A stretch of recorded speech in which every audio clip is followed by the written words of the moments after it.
For some reason, it's in the game on a computer screen.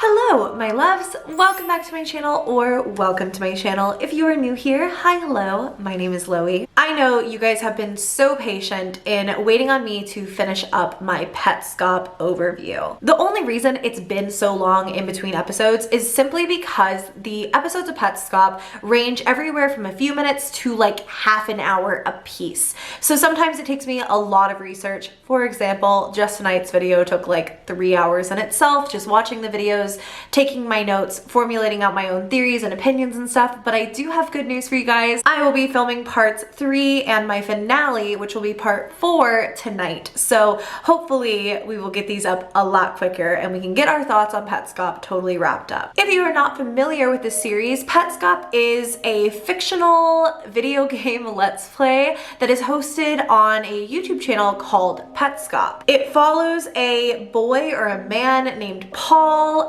We aren't given too much information about Paul, aside from the fact that he obtained this game and he resembles one of the characters in the game, who is called Care. Highly suggest parts 1 and 2. If you have not watched them already, I will have them linked down below, but for now, let's get talking about what exactly went down in episode 11 of Petscop. And I left you guys on a bit of a cliffhanger in part 2, just because this episode was mind-blowing and also half an hour. So Petscop 11 was the first episode in which something was specifically in the description box, and I read it out at the end of part 2. But if you want a little bit of a re-summarization, essentially the description box explained that somebody or some kind of force, known only as we at this point, had obtained the game, and through encouragement, Paul was seemingly being forced to continue these Let's Plays.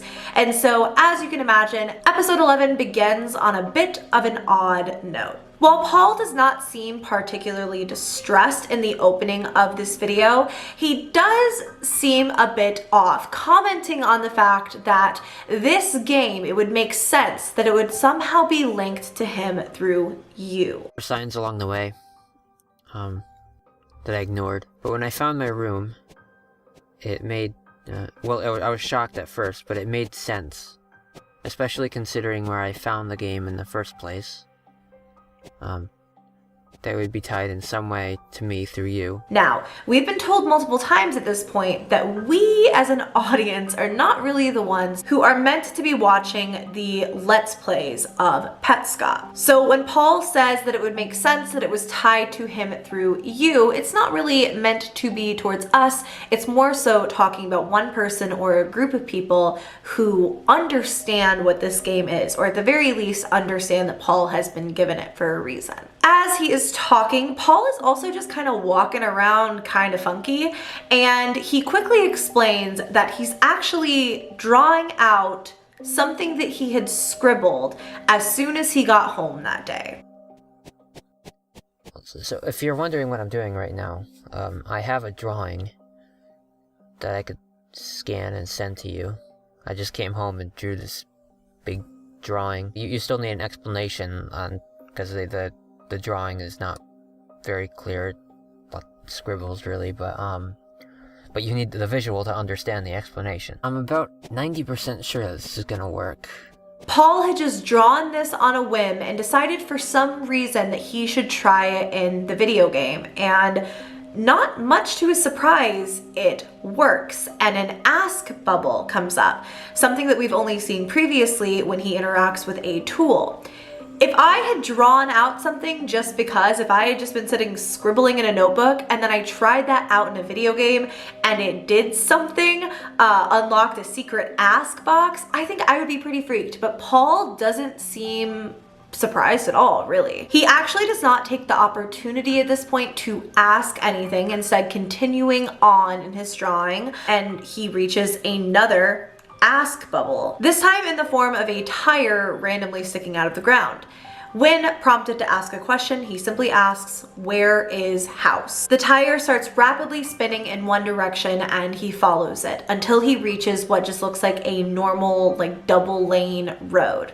Directly in front of that is the house. And the description reads as follows: "This is a frozen house, captured 3 times, exactly as it was." Paul approaches the house to find that the green key that he had collected earlier in his journey works, but he still can't open it. And there's a lot of talk about us not being able to open doors in this game, isn't there? At this point, he begins kind of running back and forth and talking about how he gets his lefts and his rights confused at some point. Clockwise, the top is going to the right, and then, you know, the bottom is going to the left. Right? And so it's going to say, righty-tighty, lefty-loosey, or, you know, you turn this thing to the right. And I mean, I still get confused about that. Because, I mean, well, I know it's always the top, but I still have to think. I have to think. Whatever he is doing triggers the opening of the door and he's able to enter. It's interesting. Got people appearing and disappearing. Paul kind of touched on this before with the people appearing and disappearing and reappearing, but it's almost like the ghosts of the people who were formerly in this house linger throughout the scenes as he is playing. And then somebody begins to speak. "Where have you been? Why were you gone for such a long time? Is this a present? Who is it for?" The voices appear to be disembodied, don't appear to be coming from anyone in particular, and maybe it is these shadow people who are running all over the house, but it's clear that they are talking to someone. The way that I've kind of looked at this is like, imagine if your walls could hold the things that you would say and play them back at random. That's almost what it seems like. And a couple of calendars here. It's important to pay attention to what dates are green in these calendars because it creates a very specific pattern. Specifically from June 5th to November 10th. But I think it's really interesting to look at how the dates were positioned before. It was like weekends, holidays, 2 weeks in the summer. Kind of sounds like a custody schedule, don't you think? Paul himself remarks here, "From when she was missing to when she was found." Starts off like a checkerboard, then whatever this is, and then weekends. Then it's green every day. Oh.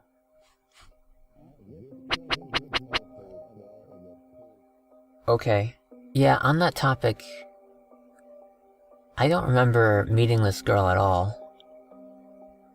I don't remember knowing her at any point. And I remember you saying that we are,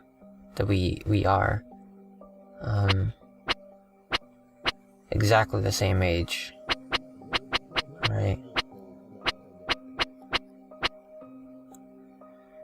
I just don't remember even hearing about anyone going missing. Could have been one of those periods when we weren't visiting very much, but it just seems weird, right? Because I don't know if you can verify these dates, but 5th of June, 10th of November, right, when she went missing and when she was found.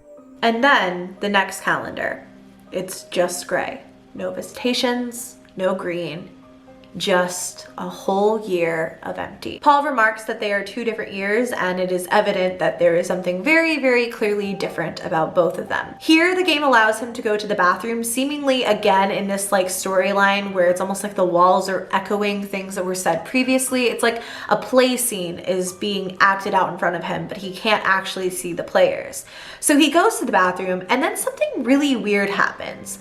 The game zooms in on the television in the living room before showing him in the bathroom. What?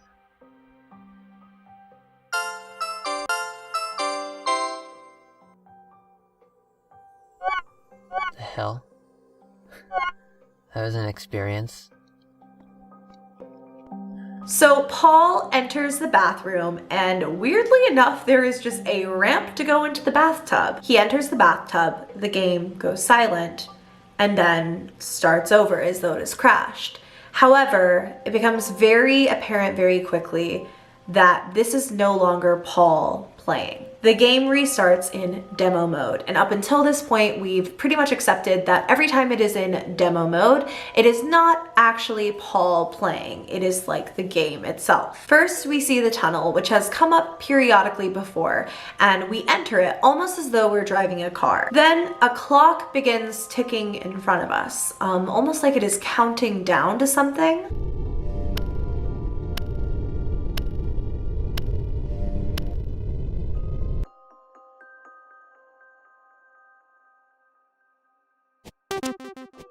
We see Paul's character sprite next to the creepy green-headed monster from before.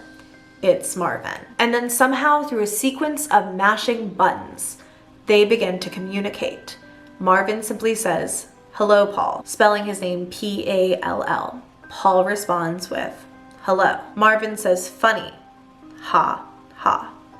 But personally, I think this scene is anything but comical. It is really freaking creepy. Marvin leads Paul into the school, and it has a very different feel from the rest of the game. It is almost in like first person. It just is animated totally differently. I'm sure you guys can see on the screen. It's like red and misty. It has different like sounds. Everything is just weird.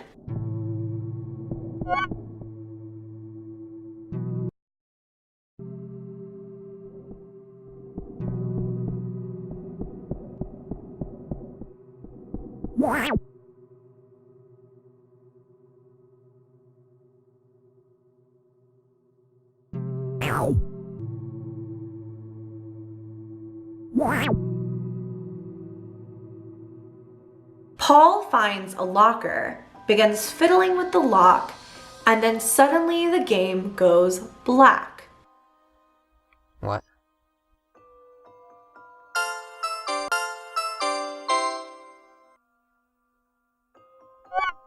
The hell? That was an experience. And Paul says the same thing in the same way as he had entered the bathroom the first time, except now there is no ramp into the bathtub. It's like Paul did not see any of what was happening, and it's almost like what had happened wasn't even real. Hey. I could have sworn I just saw above the bathtub those white blocks with the symbols on them. We were seeing some of those before. To me, it seems as though Paul can see the game's coding sometimes.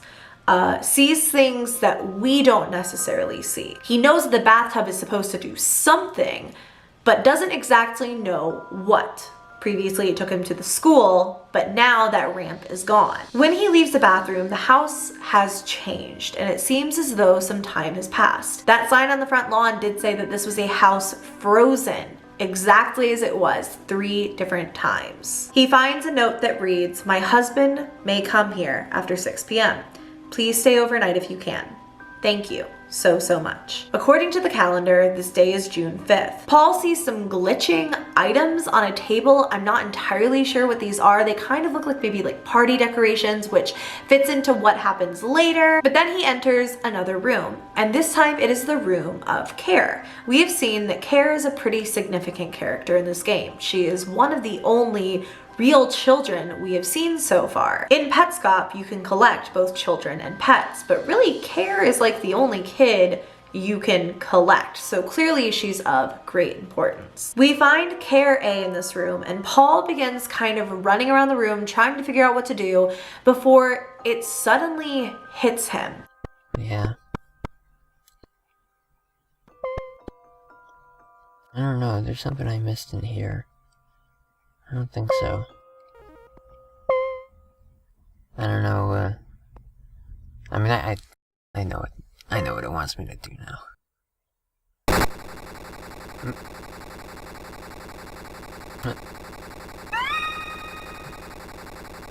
What? Uh-oh.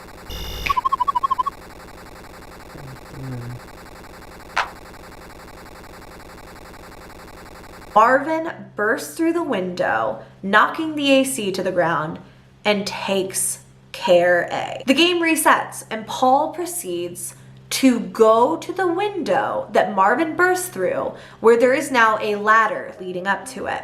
And he literally follows in Marvin's footsteps and kidnaps Care A. I don't want to get too heavy into like my theories and my overarching thoughts of the whole series without giving you all of the information first, but I do want to say, I think this is a pretty vital moment to the series when you realize that Paul is literally retracing Marvin's steps. Just showing him what Marvin did wasn't enough. The game has to force him to walk in those shoes. But why? Paul goes to check Care A's description in his like Pokedex in his pause screen, and we get an interesting message from the pause screen. I'll come out in a minute.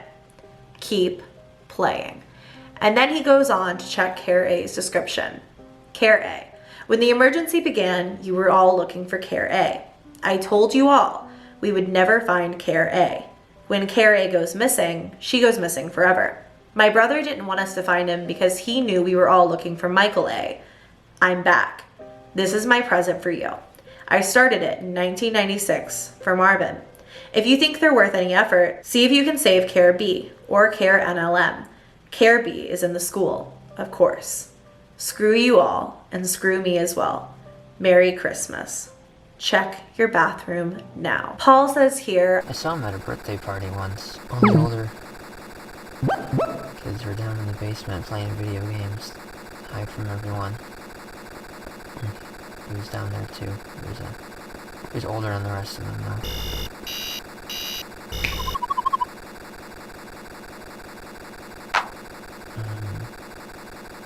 So check your bathroom.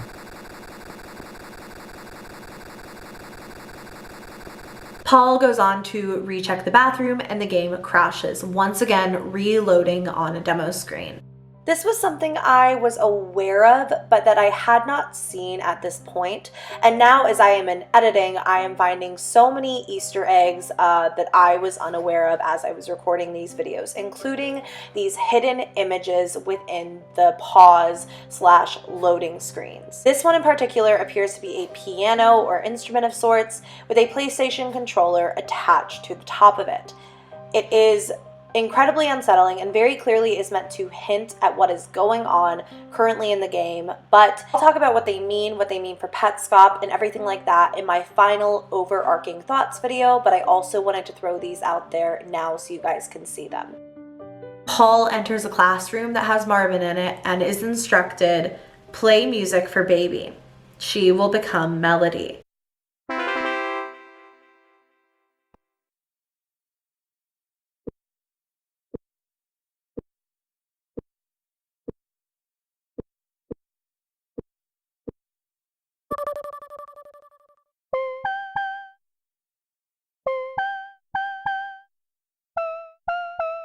Marvin praises him at first, praises the music, saying lovely over and over and over. But then there seems to be a mistake or an accident.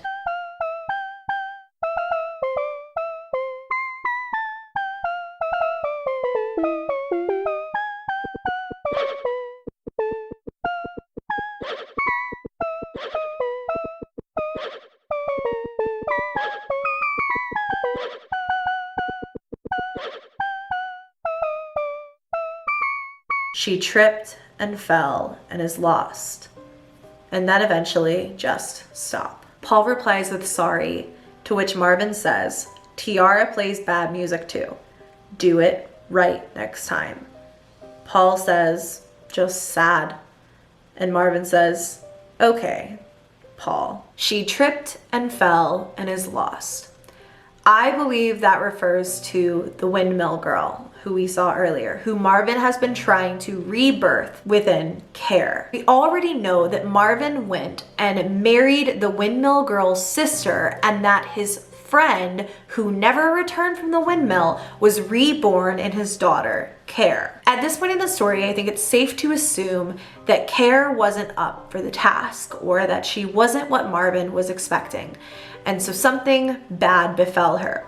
And I believe that the game is trying to train Paul and test him and brainwash him into becoming another version of this windmill girl. Or at the very least, that is what Marvin wants. We are being shown exact sequences that Marvin has gone through in order to harm, care, or inflict evil and bad in other ways, and Paul is just following right in his footsteps. Petscop 12 opens up in the Quitter's room, but instead of our friendly, smiling little stick figure girl on the other side of the Quitter's room, we have something that looks like it was ripped straight out of Silent freaking Hill. Seriously, what is that thing? It's like a red triangle monster. When Paul leaves the Quitter's room, he seems to run directly into this red-headed Silent Hill monster, but passes straight through him. Once again, almost like it's like a ghost of something that was formerly there. And then as he's wandering, suddenly a message appears on screen.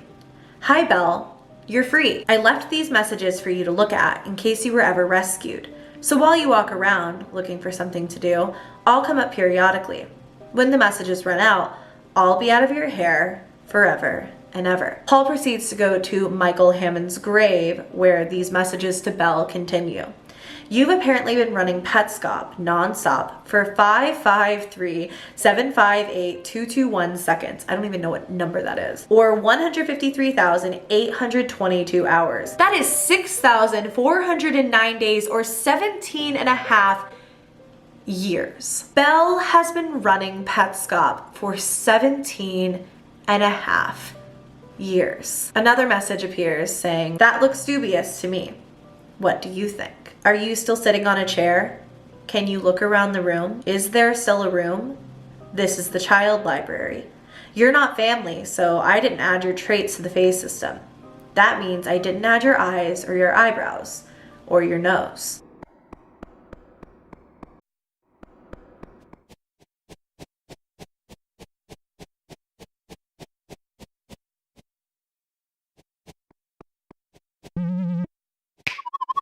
Happy birthday, Belle. I'm calling you Belle because that's who you are. You might be confused as to what happened. I was overeager before and started calling you Tiara prematurely. I created a space in the menu for you, still unused now. Then I put you inside the machine and played the second movement of Stravinsky's septet on the needles. I played it wrong, but that would have been okay. If you hadn't given up halfway, you would be Tiara. This is not what happened, and now I'm gone. It seemed as though when that red-headed, creepy thing fled from the side of the room that Belle is normally on, the game was triggered to believe she had escaped and that she had moved on from the Quitter's room. And so now Paul is getting messages in her place. At this point, the game is showing us more and more. I think the phrase, "Are you still sitting in a chair?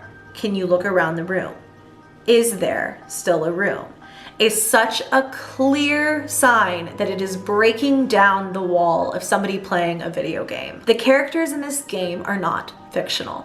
They are or were real living people that have been simulated into this 1990s PlayStation game, and we are being forced to relive something that truly happened. And I believe that becomes really, really clear in Petscop 13. Petscop 13 opens up with Paul pushing the bucket out of the house and into the road, almost like an epiphany has struck him and he suddenly knows how to move forward from this place he has been stuck in. But one thing is really off about this. Looks like we finally made some progress. I think. Despite the fact that it flashes demo at the top of the screen, where we have previously assumed that demo meant that the game was playing itself, Paul speaks to the viewer.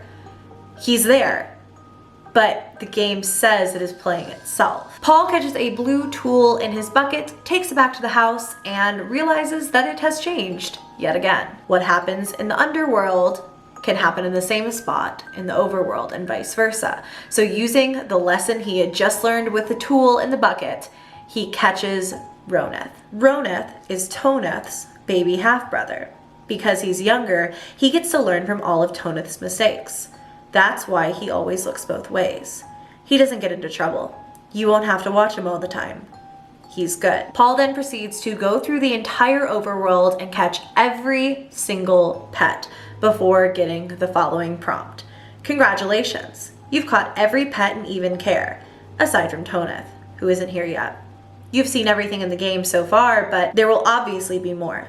It is a growing organism. Your controller inputs will be useful, but your feedback will be even more useful.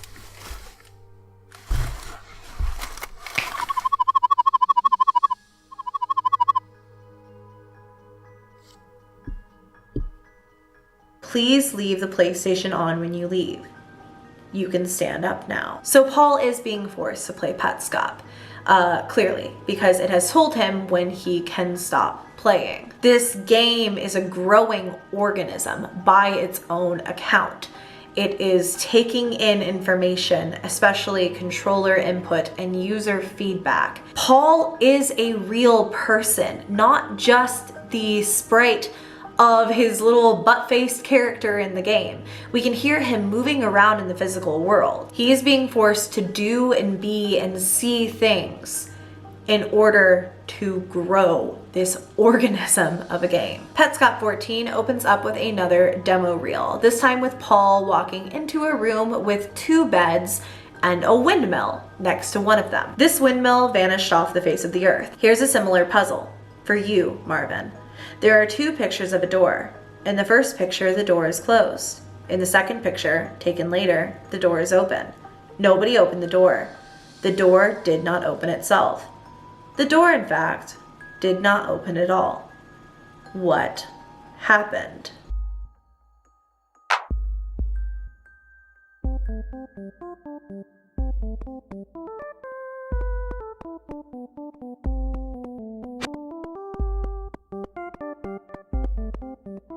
This creepy, cheery, happy music plays in the background that we haven't really heard up until this point, and then Paul begins trying to run into a bed, and then suddenly the game cuts to Paul mid-sentence. I can't just wait. Thankfully, I have been suddenly inspired by an idea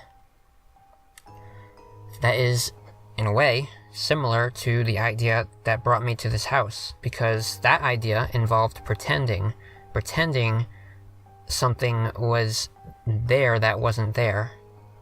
And this idea involves pretending that this door, right here, this one, is open rather than closed. You can see that it's closed, but what I'm going to do, and what I invite you to do as well, is I'm going to picture in my head that this door is actually open right now. Note that the demo is not playing on the screen at first here.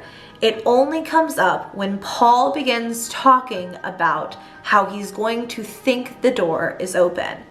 And then suddenly, the game is playing itself, but it is still Paul playing it. Marvin had a weird time with doors. He had a weird time opening doors. He couldn't quite get them open, whatever it might be. Now Paul, who can't open this door, is finding a workaround for it, just like Marvin always did. And that is when the demo flashes on screen. I happen to know what this room looks like because I saw it in a demo recording just today. And you can see it too. I assume it will be up on the family YouTube along with this video that I'm recording right now. The Petscop channel has been now described as a family YouTube channel. So we have an answer as to who we are. We, the original intended audience, are Paul's family. We can see what the room looks like in that recording. On the right side, there's a windmill. I don't have it in front of me right now. I should. On the right side, there's a windmill. On the left side, there is something that Marvin does not bother to look at, but we will be looking at. This means that in that demo reel that we first saw, it was Marvin, because Paul specifically says here, Marvin didn't bother to look on this side of the room. And in our demo reel that we've seen previously, at the beginning of the episode, that person didn't check the left side of the room either.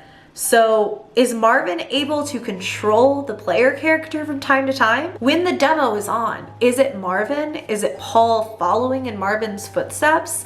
It's interesting to start to put the pieces together and find that pattern of when the game believes it is in demo mode. The game glitches out here, but Paul somehow seems to understand how to get past it. However, he cannot see what is on the screen, so he is violently mashing buttons. And we find that we can see the model of what looks like a CD-ROM, but Paul, again, can't see any of it. There will be a question mark that appears that will let me go and do something. And if I press X, something will happen. And what will happen, I think possibly a text box will open, because that's what happens with the windmill, right? I pressed X, and a text box appeared with text in it that is probably cryptic, and we don't really care too much about, so we're gonna press X a bunch of times to get through all the text. But we can look at it later. It's almost like different views of the CD-ROM too. It's almost like the model that was made for the game, if that makes any sense. Like all of these different frames and bits of it, all in a perfect row. It's very, very, very odd. So I've actually seen recordings that it made of me from a year ago. And I had not seen that, recording in the time between, so it was holding on to this thing, and it only decided a year later to play back. There are also recordings that I assume are stored on the CD, or might even be scripted. But in one of the recent videos, this was one that went on the public YouTube. I lost the video. I lost it. I had the audio. The game had the recording. There were two parts to this session. It had both of them. It played them back 2 different occasions as demo recordings. I got them, but okay, so here's the thing. Those demo recordings can be different, right? They can be different from when I was playing. So when I caught all of those pets and it showed the text, that was different from what it showed when I was playing. There can be differences. The game was playing back the audio with clips that he remembered being played differently than they were shown on the family YouTube channel. And occasionally, Paul also notes as demo reels. When Paul finally manages to get to the windmill, he obtains a key, and he says, Right now we're on the scary part. 1, 2... Now, 1, 2... 3, 4, 5, 6, 7.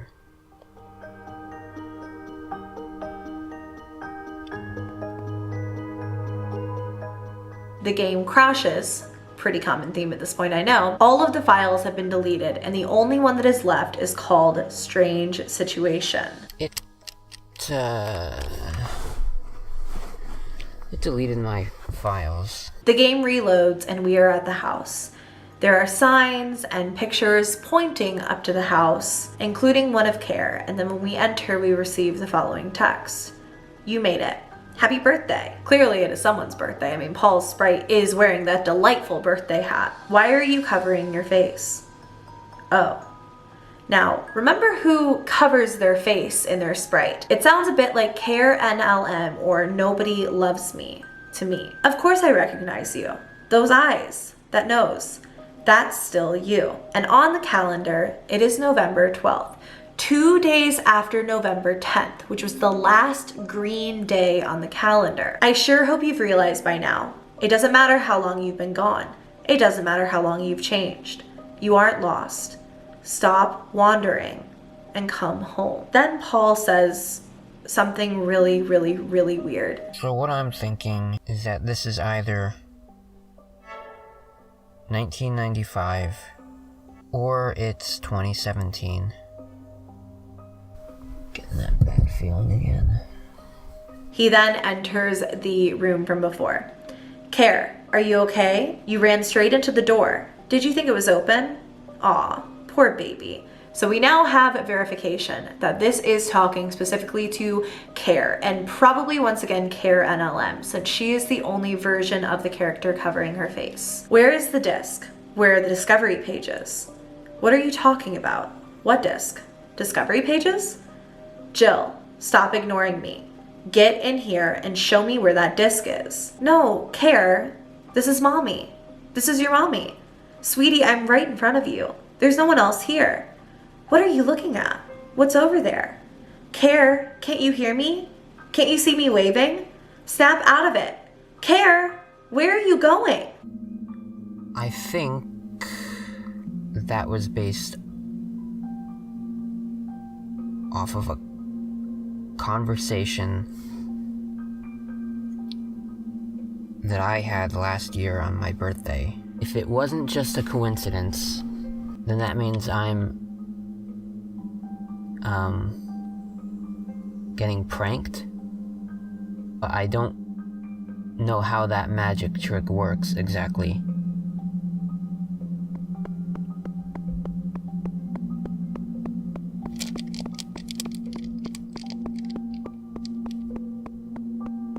Game froze. I have to call Jill right now. Trapped. I'm feeling very weird. He remembers having that conversation on his birthday, but this is a video game made in 1997. So through Google, I asked the internet, how might one rewrite to a CDR? And the internet's response to that question was, "You idiot. You idiot. What are you doing?"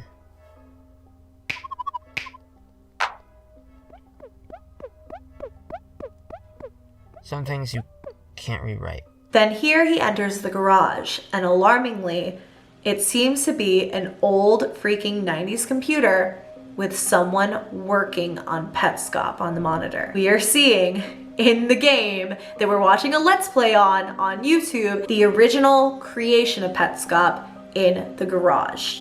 This is the website.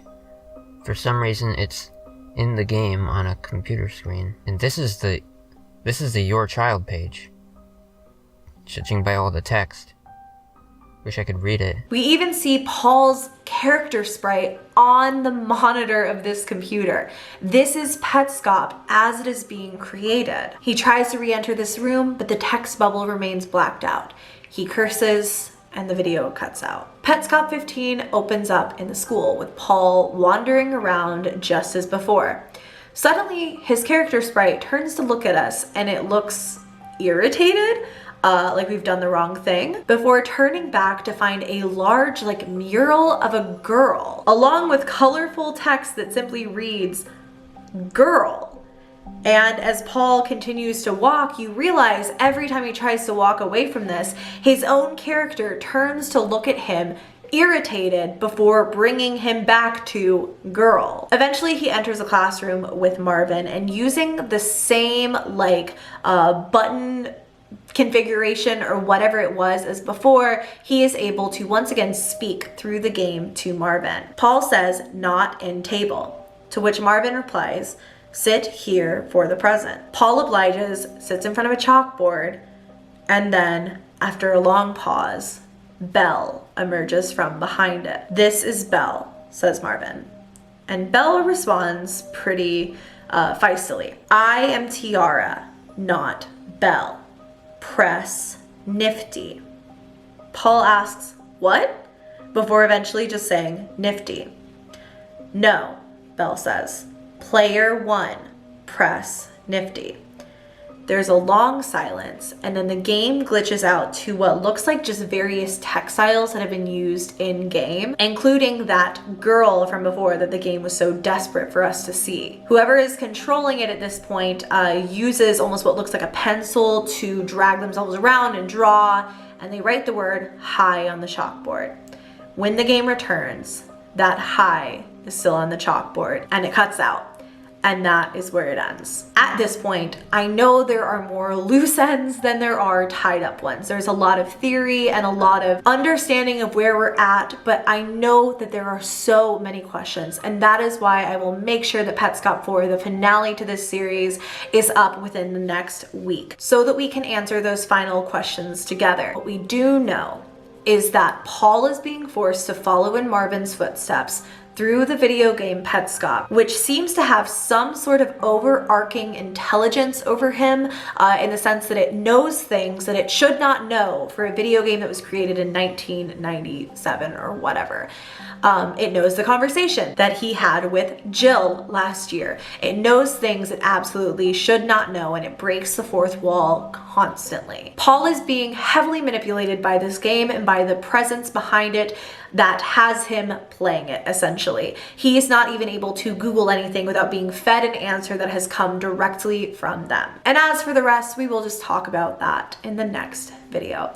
Thank you guys very much for watching. I do hope you all enjoyed. If you did, go ahead and give me a thumbs up. Subscribe to my channel if you haven't already. I love you guys, and I will see you in my next video. Bye.